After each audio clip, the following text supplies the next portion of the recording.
আসসালামু আলাইকুম। ভালনে সকলোৰে? আশা কৰিছোঁ সকলো ভালে আছে। আজি কেঁকুৰা দি পেলাই দুখন আঞ্জা বনাবলৈ লৈছোঁ।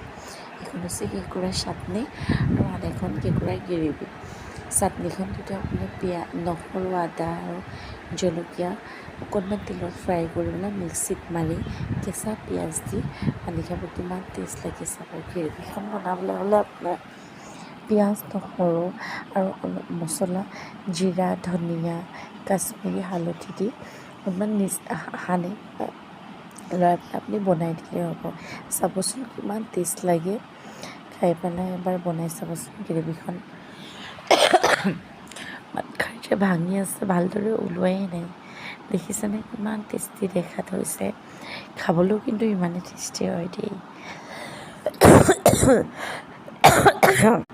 এতিয়া বনাইছোঁ মাছৰ এখন আঞ্জা। যিহেতু মানুহজনে নাখায় কেঁকুৰা, মাছ আপোনাৰ তেলত দিয়াৰ লগে লগে মই লৰাই দিছোঁ। কিহৰ কাৰণে জানেনে? মাছটো ভাঙি নাযায়, যে ভাঙি যায়। ফ্ৰাই কৰিলে আপোনাৰ ভোল, আলু, বিলাহী দি এখন আঞ্জা বনাই চাবচোন। একদম চিম্পুলকৈ বনাইছোঁ দেই। কোনো মা মছলা ইমান ইউজ কৰা নাই। যিকেইটা মই কেঁকুৰা আঞ্জাত দিছোঁ সেইকেইটাই মছলা ইউজ কৰিছোঁ। এতিয়া বনাই লওঁচোন। তেলত দিয়া হৈ গ'ল পাচলি এখন দি পিনি খাই কিমান যে সোৱাদ লাগে হয় নাই? ওপৰতে বিলাহী দিছোঁ, বিলাহীৰ লগতে নিমখ ছটিয়াই দিছোঁ। নিমখ কিহৰ কাৰণে দিছোঁ জানেনে?